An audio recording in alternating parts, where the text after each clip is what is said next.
The markets find their way higher in the second half of the day after a brutal start to the week.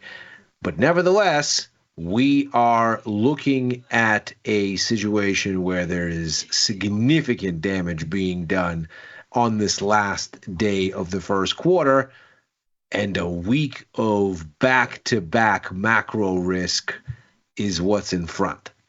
This is Macro Money. I'm Ilya Spivak, head of global macro here at Tasty Live, and we're going to try to unpack some of this macro risk and see how it might make for a action-packed path going forward here. In fact, it seems difficult to imagine how it ends up being anything but. Because not only do we have a set of announcements due on April 2nd vis-a-vis reciprocal tariffs from the White House.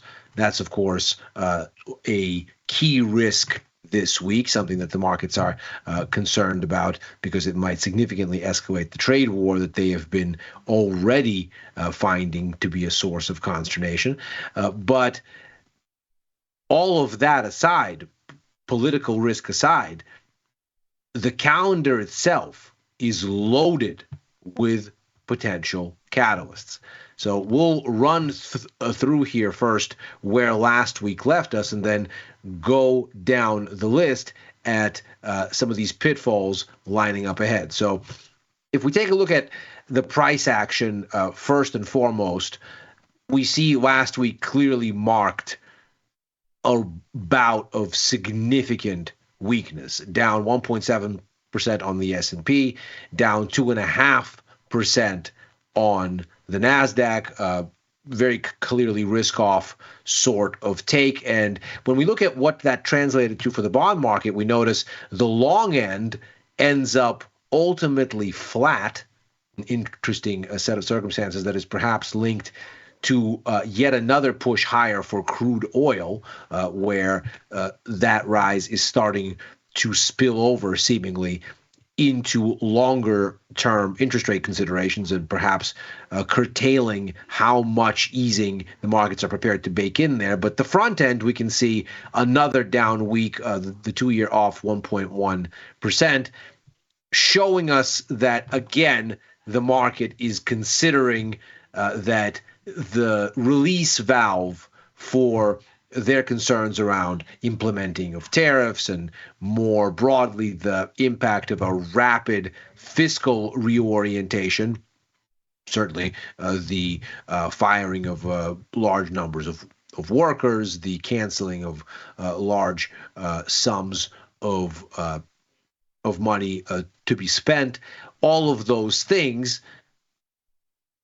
that the relief valve, if the administration is not amenable to market discipline, as it were, as seems to be the case, the administration saying that the sell-off we've seen in stocks is not a concern and that things will ultimately even out, which is, of course, an entirely fair position. But from the market's perspective, they're clearly concerned, hence the selling. And so they're looking for something to be the backstop if the White House will not change course as a consequence of price action. And so that seems to be increasingly a hoping for a rescue from the Federal Reserve and for a sooner start to easing and more expansive easing to make the markets have cushion and resilience in the face of risk. After all,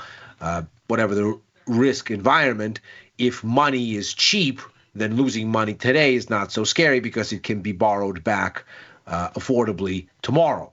This, of course, was the logic behind the Fed's firefighting efforts, both in the '08 crisis, where the introduction of QE ultimately broke the market panic, and, of course, during COVID as well, where the prompt announcement of unlimited QE right at the beginning of the crisis ended up being the low for risk assets, even as obviously the underlying environment remains challenging for quite a bit longer.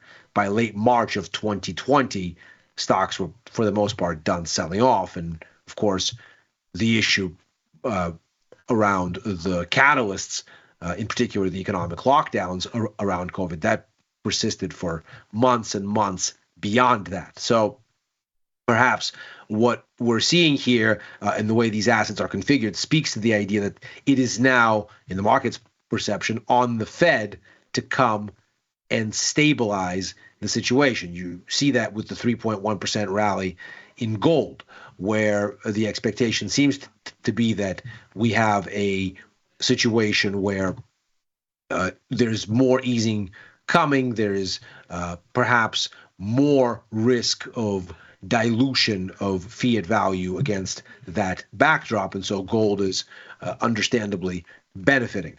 The situation for the dollar a bit mixed. The euro managing to hold its ground just barely last week, with the dollar otherwise correcting higher against most of its major counterparts, as we can see the yen pulling back just a touch last week.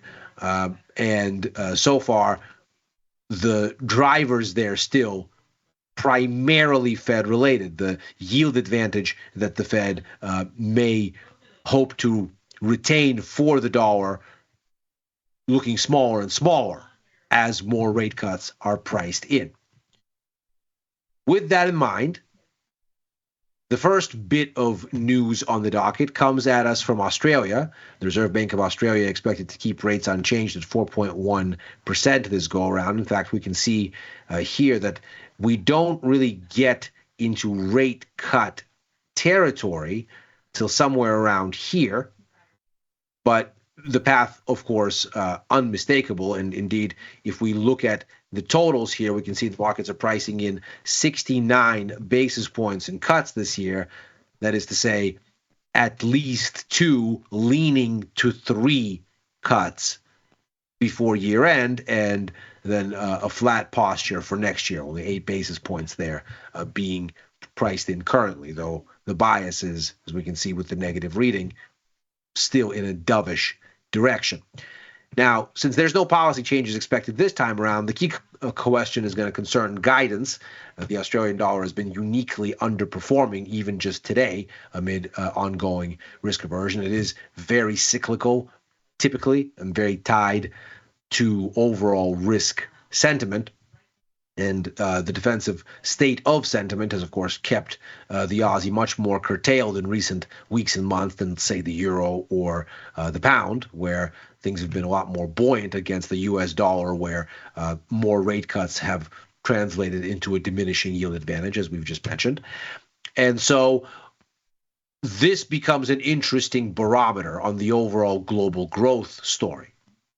Now, if we look at where inflation has been going for Australia, it is helpfully declining. The fourth quarter number there, 2.4%. So certainly much more encouraging, and the lowest that we'd seen since basically the end of the sort of post-COVID decline and reacceleration thereafter. So very encouraging figures here at surface level, perhaps giving the RBA permission to help the economy by reducing borrowing costs. But at the same time, if we look at the latest numbers on economic activity, this is PMI numbers, we can see here, not only over the past 3 months have we jumped more convincingly over the 50 boom bust level. Above 50 as ever for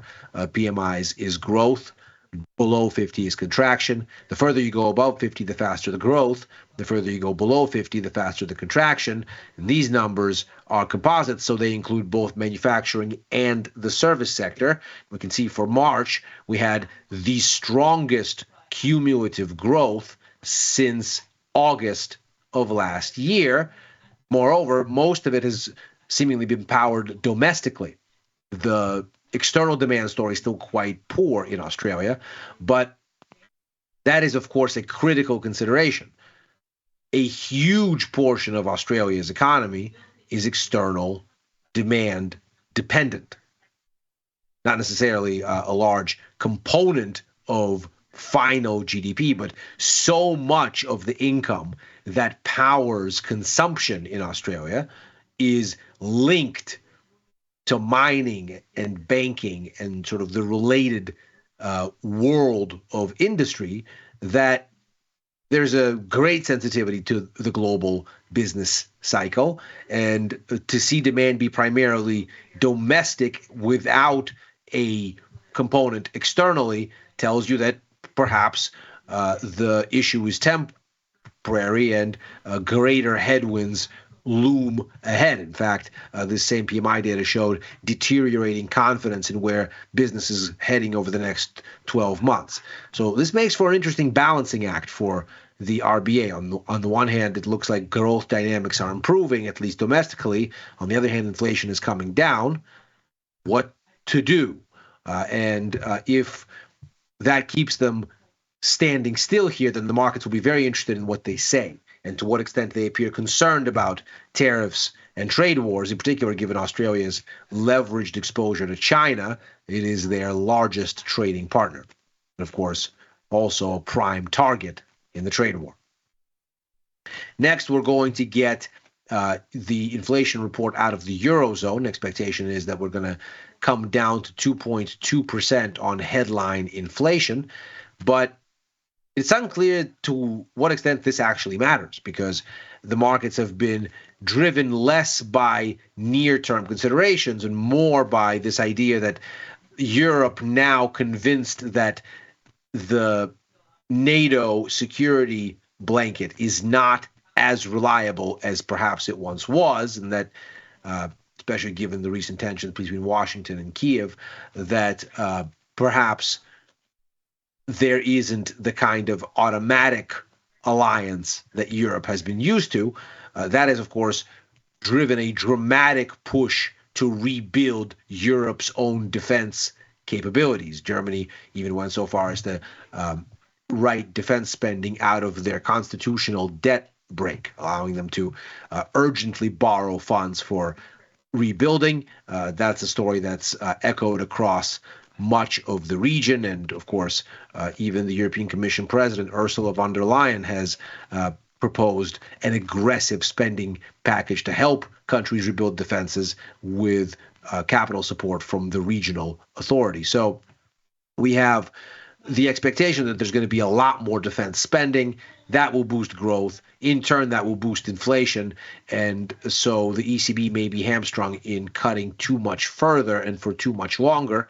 Indeed, looking at the break-even rates, the inflation rates implied in bond markets in Germany, the benchmark market here, we can see that the shorter-term break-even, the 1 year here, it's the 2-year note, but it's got a 1 year remaining on it until maturity.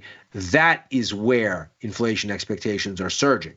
They popped everywhere, but they've since settled further out, the 5 year, the 8 to 10, the 20 year. Things there have settled.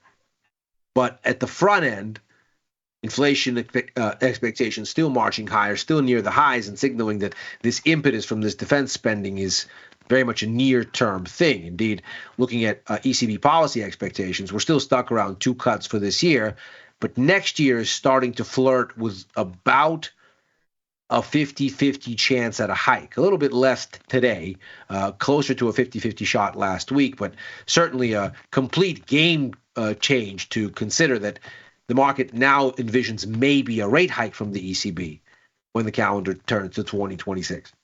And that, of course, is a key source of support for the euro, and is likely to remain a key source of support for the euro no matter what this inflation data shows. So after it passes, we may yet see the euro rise, if only because event risk has moved out of its way. Then, of course, there is the U.S. data docket, starting with the ISM manufacturing and service sector numbers.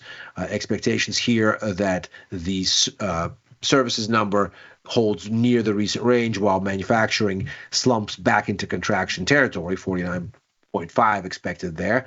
And of course, the markets are going to be very, very closely watching, because the idea that the uncertainty around fiscal policy is starting to drive real economic outcomes is the predominating narrative here. All of this really began in late February with S&P Global's PMI surveys, a different data provider, same type of data, and that data signaling that business confidence is taking a significant hit around all of this uncertainty, around the implementation of tariffs and other fiscal policy, and that it's showing up in services first and foremost.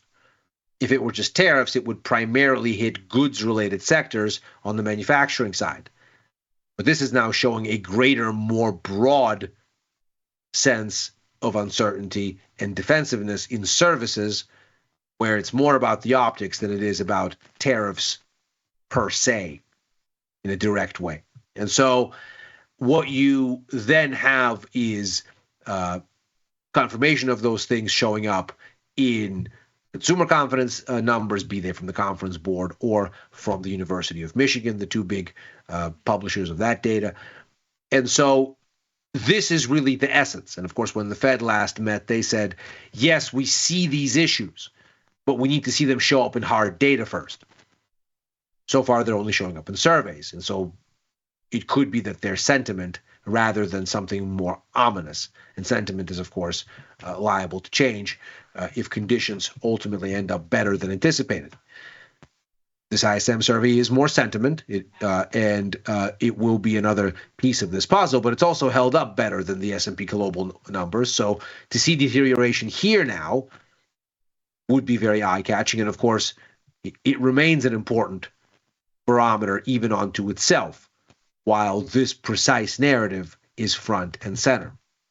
And then, of course, at the end of the week, there is the all-important U.S. jobs report. Expectation is that the economy will add 128,000 jobs in March.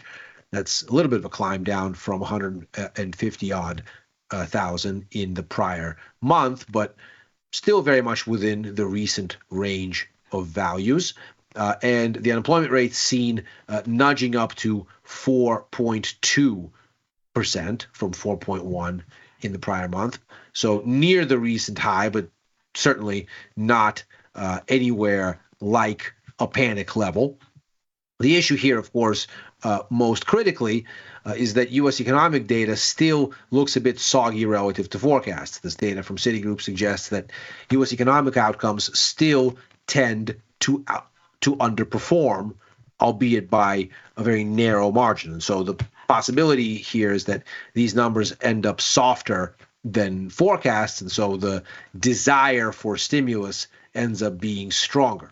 Now, on top of all of this data, we also, just mere hours after the jobs report, will have another post-data speech from Fed Chair Jerome Powell. He's going to be speaking with a policy outlook update at the Society for Advancing Business Editing and Writing, their annual conference in Arlington, Virginia. The venue is less important, the substance more so. This will be essentially the Fed chair coming out and telling markets how to synthesize, or at least how the Fed synthesizes, the data that they've seen so far, and updating on just how much stimulus the markets can expect versus how much they think they need. Now, of course, we'll see what this looks like after this week's releases, but so far it looks like the market has come back to the dovish extremes of the recent past here. We've digested here a little bit, but now we're back to where we were near the bottom here, looking at 100 basis points, 105 in easing this year and next. We can see most of that is tilted to this year. Looks like 3 rate cuts favored for this year almost, which is 5 basis points shy of fully baking that in. And then for next year, it looks like we're looking at least one erring on a bias toward a little bit more, but so far that's only 9 basis points in that direction, so still relatively light as far as the likelihood of 2 next year. And of course, that lines up relatively neatly with the Fed's existing outlook. This is the latest summary of economic projections, and we can see from 4.4 now to 3.9 for this year. That's 50 basis points implied for this year, and then from 3.9 to 3.4, 50 basis points more for next year. So the Fed and markets are basically in agreement that there's a percent in rate cuts, 50 basis points this year, 50 basis points next for the Fed, 75 or so for the markets, and 25 or so, maybe more next. That seems to be where we are. In general, the market's a little bit more urgent, the Fed a little bit more measured in their view, but the stock of easing is about the same.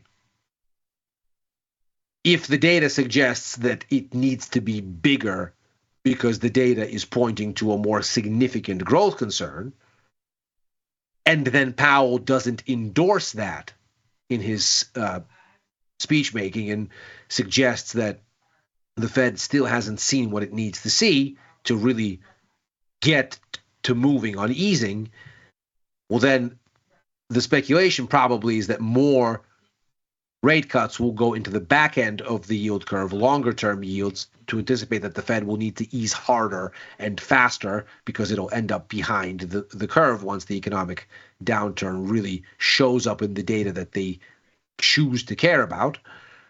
Whereas if the data is somewhat supportive, at least doesn't point to a hair on fire moment for growth, and the Fed ends up being even keeled, then perhaps the markets end up with a push.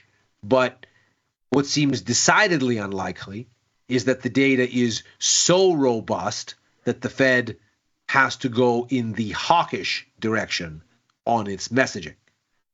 And so with the markets and the Fed now broadly in balance, the path of least resistance seems to be toward lower yields, more rate cuts, perhaps a weaker dollar on that basis. And the question then becomes, do stocks take heart in the prospect of cheaper money, or do they find that there is instead risk that the Fed falls behind the curve, in which case stocks continue to sell off? So an action-packed week in front of us, and that's before we even get to reciprocal tariffs ostensibly coming on April 2nd. This is macro money for today. As ever, we are here Monday through Thursday right after overtime, show I co-host with Chris Vecchio and Dylan Radigan, looking at the Wall Street close and what may follow. I'm back with Victor Jones for the Price of Truth on Tuesdays. That's tomorrow. Again with Chris for Futures Power Hour on Friday. Back with Victor and Tom for First Call on Sunday. Writing for the news and insights portion of tastylive.com, and commenting at Ilya Spivak on the platform formerly known as Twitter and on Blue Sky. If you're watching on YouTube, like and subscribe. Macro Money's back tomorrow. Happy trading.